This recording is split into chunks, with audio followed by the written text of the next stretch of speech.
las aporías del capitalismo.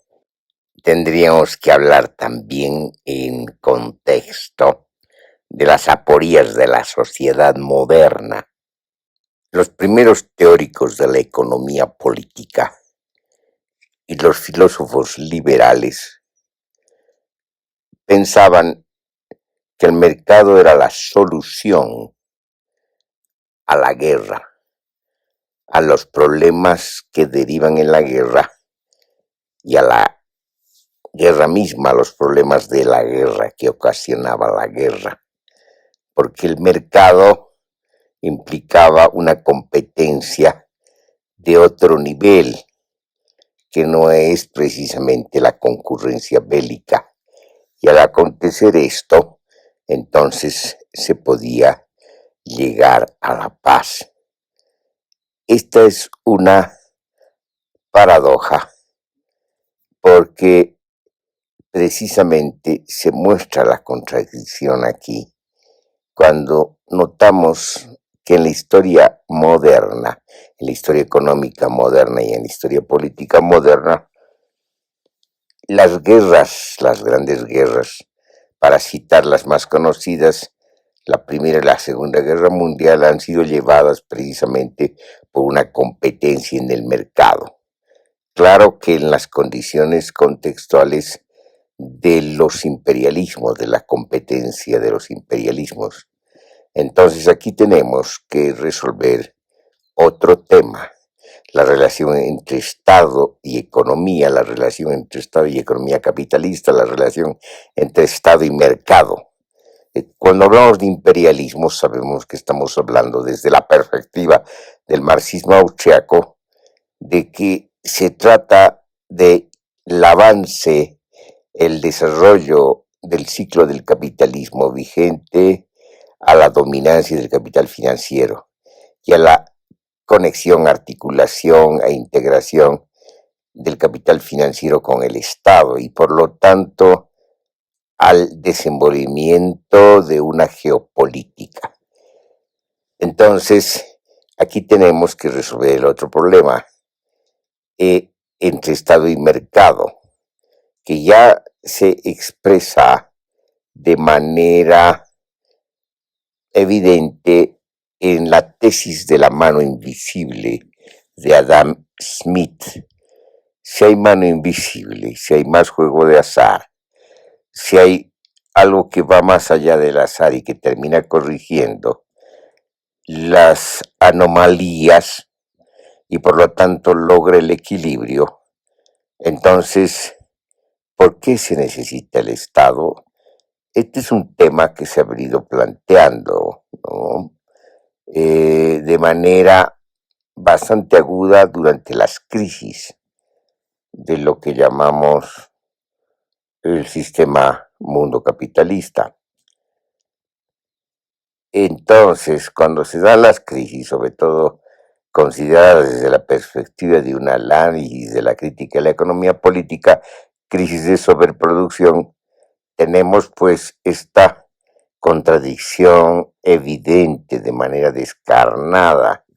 Sin embargo, el liberalismo, la filosofía liberal, la filosofía política liberal, no ha resuelto esta contradicción sino con la participación paradójica del Estado. El Estado participa. El Estado puede participar de distintas maneras, en sus distintas formas, y en la concepción neoliberal como un Estado chico o achicado, meramente administrativo, y en su jerga no interventor, pero precisamente es cuando se desatan las grandes paradojas. ¿Y cuáles son las paradojas o contradicciones? Son que el Estado chico en realidad resulta ser el Estado totalitario, usando esa sugerente perspectiva e interpretación de Gilles Deleuze. ¿Por qué es el Estado totalitario? Porque precisamente es cuando más se necesita el Estado interventor va a intervenir en la sociedad, intervenir en términos de represión contra la sociedad para imponer el ajuste estructural. Eso es lo que ha ocurrido en Chile durante la dictadura de Augusto Pinochet, 2 décadas, y obviamente al comienzo de esta dictadura que ha dado un golpe de Estado contra el gobierno democráticamente elegido de Salvador Allende. Entonces estamos hablando de la proliferación de las contradicciones entre Estado y mercado, entre Estado y economía, entre Estado y economía capitalista, además en situaciones diferentes, en las distintas fases del desarrollo del capitalismo. ¿Por qué hacemos esta digresión? Porque precisamente podemos explicar el tema y la problemática del imperialismo desde la perspectiva del marxismo austriaco y con apreciaciones que tienen que ver precisamente con el desarrollo descomunal del Estado, convertido en un Estado imperialista y por lo tanto que tiene en su agenda como objetivo primordial la geopolítica. Entonces hemos hablado de 2 aporías, la aporía del mercado y la guerra y la aporía del Estado y el mercado, el Estado y la economía capitalista. Gilles Deleuze y Félix Guattari anotaron ya en el Capitalismo y Esquizofrenia que la sociedad moderna, la sociedad capitalista, no requeriría de Estado en la medida que tiene que ver con la desterritorialización, la segunda desterritorialización. La primera fue la emergencia de los estados despóticos y de los imperios, que corresponden más bien a una sobrecodificación, en tanto que la segunda desterritorialización dada por la vía de la sociedad capitalista implica la decodificación generalizada y por lo tanto la transformación o suspensión de las instituciones tradicionales y por lo tanto la invención de nuevas instituciones.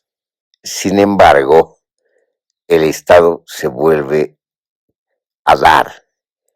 Hay un retorno al Estado oriental en un subcontinente que se llama Europa, del continente euroasiático, en pleno nacimiento de la sociedad moderna.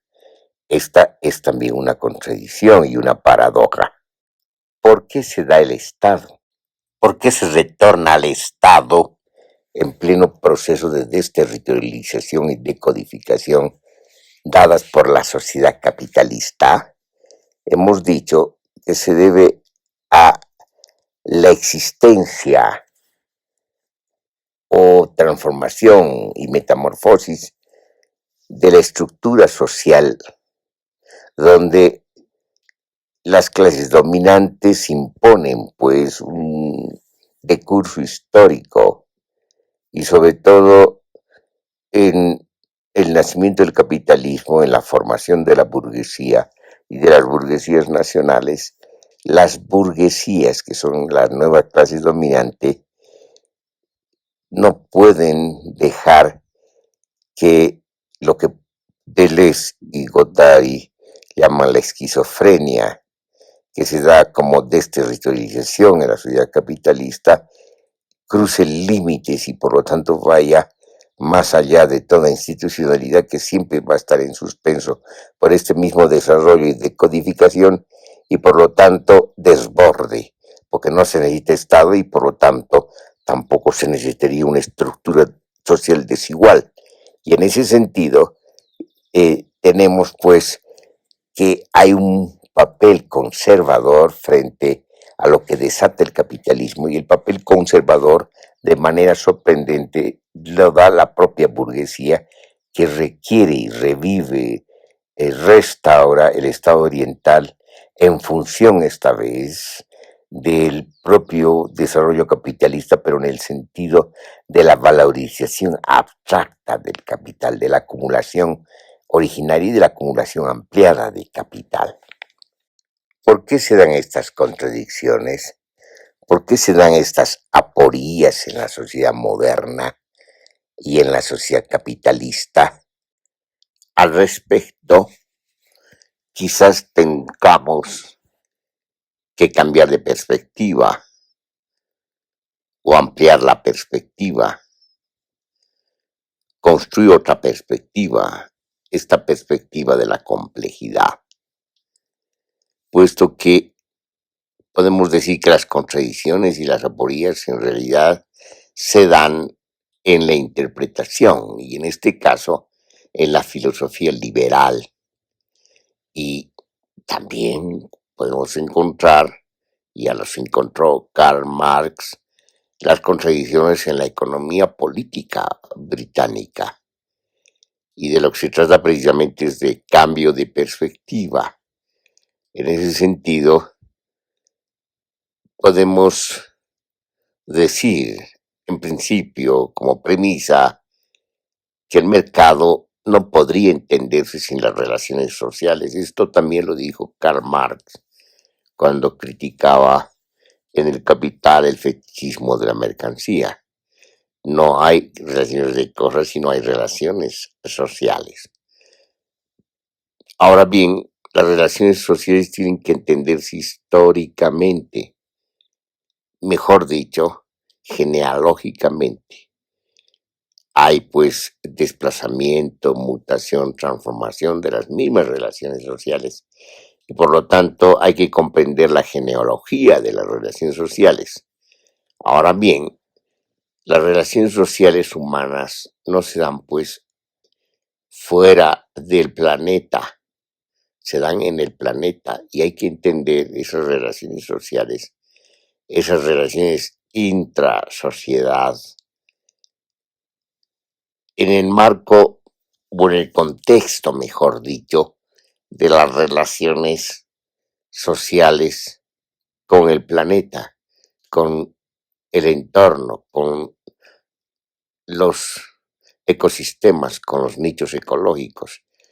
Es decir, ¿qué relación hay pues entonces entre sociedades humanas y ciclos vitales planetarios?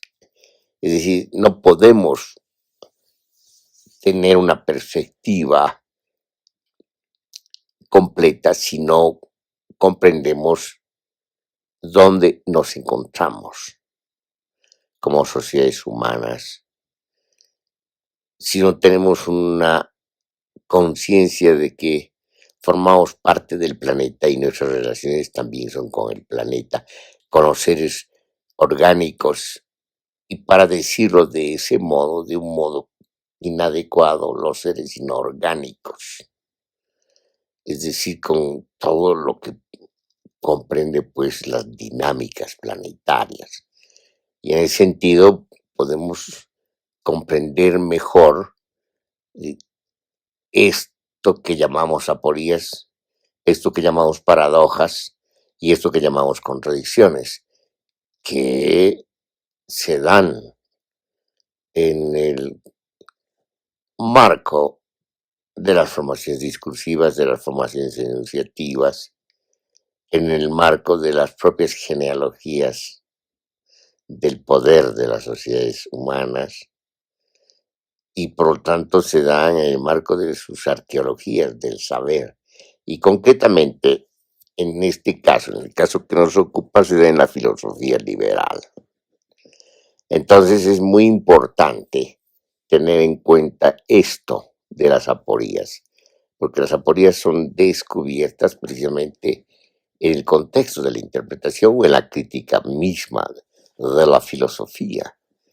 En ese sentido, es muy importante cambiar de perspectiva, es decir, cambiar de contexto, incorporar una mirada más compleja para comprender de dónde aparecen estas aporías. Es en la sociedad capitalista cuando las contradicciones entre sociedades humanas y planeta se han dado de una manera extensa, intensa y desbordada, llegando a la crisis ecológica en plena tardía modernidad, tardía, por así decirlo, es decir, en la actualidad. Pregunta: ¿la aporía en este caso se da en la perspectiva ecológica, incluso una perspectiva de la ecología compleja, pues puesto que estamos hablando también de una formación discursiva, una formación enunciativa y obviamente una formación discursiva y enunciativa y una visibilidad lograda por, diremos de ese modo, el desenvolvimiento mismo de las ciencias, en este caso de una multidisciplina que llamamos ecología. Bueno, en todo caso estamos hablando ya de un cambio de perspectiva y de estas formaciones del saber y estas formas de apreciar la experiencia social en el planeta y de interpretar lo que obtenemos a través de las investigaciones, en este caso ecológicas. Puede ser, en ese caso requeriríamos un cambio de perspectiva, una mirada más compleja que la propia ecología compleja.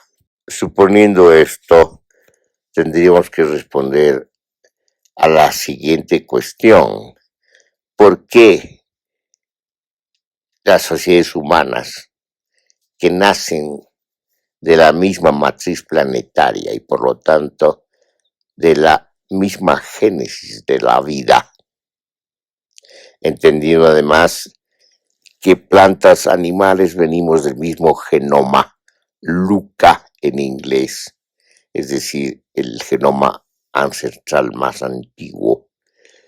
¿Por qué, si esto es así, las sociedades humanas se desarrollan en la etapa de la sociedad moderna contra el planeta, contra la vida, contra los ciclos vitales planetarios? Hay algo que todavía no hemos comprendido, entendido y por lo tanto no conocemos. Esta cuestión planteada supone la comprensión de un problema que hemos mencionado con anterioridad y queremos remarcarlo ahora. ¿Por qué la sociedad capitalista, el desarrollo de la sociedad capitalista, que es un desarrollo que se da en términos de revoluciones tecnológicas, científicas y cibernéticas, que se dieron antes como revoluciones industriales, por qué este desarrollo no potencia al planeta, la vida en el planeta, la vida proliferante en el planeta, la potencia de la vida, y por qué más bien despotencia la vida en el planeta, los ciclos vitales planetarios, creando un boomerang en el sentido de que todo esto afecta a las sociedades humanas, al ser humano, en la medida que no hay vida plena, potencia creativa de la vida, en la medida que está inhibida, que está afectada, que además está amenazada. Y por otra parte, como dice la ecología, gran parte de la vida, de las especies de la vida, de los seres de la vida han desaparecido precisamente por el desarrollo capitalista. Todo esto afecta, obviamente, y limita y amenaza la propia sobrevivencia humana. La perspectiva de la complejidad, concretamente la perspectiva de la ecología compleja muestra el anacronismo de la filosofía liberal y también el anacronismo de la economía política y de la economía posclásica, neoclásica y de los desprendimientos de estas economías en forma de apreciaciones técnicas, yo diría aritméticas, neoliberales. Ahora bien, no solamente se observa el anacronismo de la filosofía liberal, considerando que antes de ser conocido como economista o fundador de la economía política, Adam Smith era filósofo, es decir, es un filósofo que se convierte en economista por el análisis de las riquezas, que es en realidad una síntesis bastante esclarecedora y hasta ilustrativa y además genial de lo que se daba como discusión y debate en su tiempo. Es decir, tenemos que entender que no se trata solo de personas o de autores, de maestros y discípulos, sino aquí se trata de una arqueología del saber económico. Y en ese sentido, retomando a Michel Foucault de las palabras y las cosas, tenemos que entender que Adam Smith está en un contexto, pues, en un contexto, en el contexto del siglo XVIII, donde aparece precisamente la figura del mercado. Y el debate es entre los que son partidarios del mercado y los que son partidarios del Estado. Incluso en términos filosóficos, los que son partidarios de Nicolás Maquiavelo y los que son, digamos, contrarios a Nicolás Maquiavelo. Y que hay distintas versiones y perspectivas y enfoques a propósito de esto, de Rousseau a Smith. Entonces hay que entender precisamente las arqueologías del saber. Entonces, el tema del mercado es un tema del siglo XVIII, bueno, que a su manera persiste en el siglo XIX y se extiende al siglo XX, pero de una manera ya anacrónica, porque en realidad las discusiones se complejizan en el siglo XIX y mucho más en el siglo XX. Podemos decir que en el siglo XIX se complejizan con una perspectiva sociológica, después de la Revolución Francesa. Y después, en el siglo XX, ya haciendo una evaluación histórica de las revoluciones, se complejiza desde el punto de vista de la crítica de la historia y por lo tanto de la búsqueda de una perspectiva más completa. No estamos hablando todavía de la perspectiva de la complejidad que va naciendo desde el cisma de la física, desde la revolución de la física cuántica y relativista, que es el nuevo zócalo de la nueva epísteme, el epísteme de la complejidad. Estamos hablando todavía de esos umbrales antes de que muestre su formación enunciativa la perspectiva de la complejidad. Entonces aquí lo que nos interesa es precisamente volver a analizar ese anacronismo y por lo tanto a partir de la comprensión del anacronismo de la perspectiva económica, comprender también por qué se dan lo que se dice que son contradicciones y lo que se dice que son aporías. Es decir, lo que se dice que son obviamente paradojas y en la medida que no se pueden resolver son aporías. Entonces, ¿por qué hacemos esto? Porque en la contemporaneidad más actual, la nuestra, la que podemos definir como de la crisis múltiple, sobre todo de la crisis ecológica y de la decadencia de la civilización moderna y del sistema mundo capitalista, en este contexto, como que todos estos temas vuelven a escena, pero de una manera fragmentaria, de una manera anacrónica, y esta es una demostración y son síntomas también de que no se encuentran salidas, que hay una especie de cerrazón de la inteligencia, para hablar de ese modo, es decir, de la crítica intelectual, aquella que podría, digamos, avisorar una nueva comprensión, un nuevo entendimiento y nuevos conocimientos. Y en este contexto de clausuras se dan, pues, síntomas bastante alarmantes de la decadencia, no solamente en lo que respecta a la ecología, sino en lo que respecta a las versiones cada vez más opacas y grises y inclusive podríamos decir miserables, donde muestran de manera patente la miseria humana en política.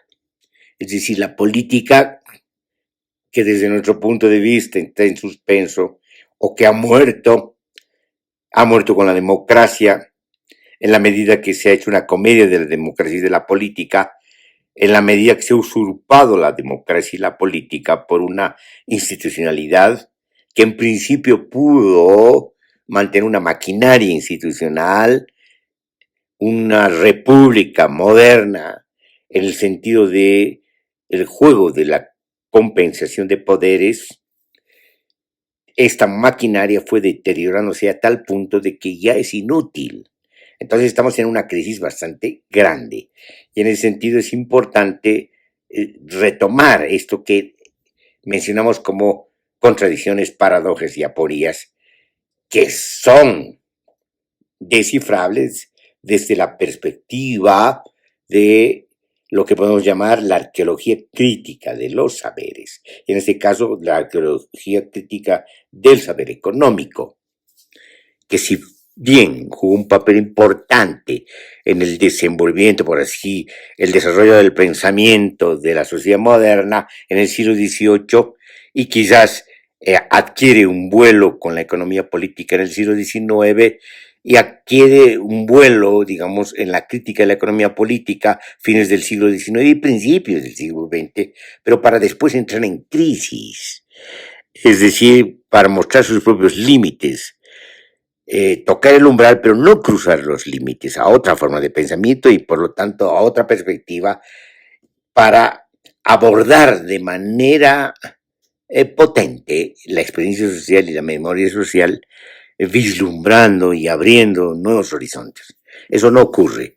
Por lo tanto, es importante entonces retomar ahora esto de las aporías y de las paradojas y de las contradicciones, sobre todo desde la perspectiva de la complejidad, para entender de manera más detallada, más adecuada y más singular los umbrales y límites del pensamiento moderno que se desmorona, cuyas acciones y prácticas han encontrado límite, ya no son útiles y nos muestran precisamente en distintos planos de intensidad no solamente la decadencia, sino la clausura, el colapso, el crepúsculo de una civilización. Y es importante entonces comprender en esta crisis múltiple lo que está ocurriendo y tener una mirada completa, no solamente genealógica, sino también arqueológica, y desde la perspectiva de la hermenéutica del sujeto, comprender lo que está ocurriendo y por lo tanto buscar salidas, es decir, buscar la liberación de la potencia creativa de la vida y sobre todo la liberación de la potencia social, y en ese sentido potenciar la crítica, que es la que puede abrir nuevas comprensiones, nuevos horizontes de la comprensión, nuevos horizontes de la interpretación y también potenciar las acciones humanas y resolver los problemas acumulados hasta ahora. El núcleo de la contradicción dentro del mismo sistema, el sistema capitalista, es la producción, la revolución productiva, que ha ocasionado sobreproducción, la crisis de sobreproducción, que es en realidad la estructura causal de las crisis financieras que son intermitentes, que quieren administrarse de manera financiera. Es decir, la crisis de sobreproducción pretende ser manejada de manera financiera y por lo tanto es diferida en constante crisis. Lo único que hacen es crear burbujas y por otra parte lo que están haciendo es acumular más crisis hasta un estallido mayor. Entonces aquí lo que interesa es precisamente que hay una contradicción profunda, paradójicamente, en la misma revolución productiva del capitalismo.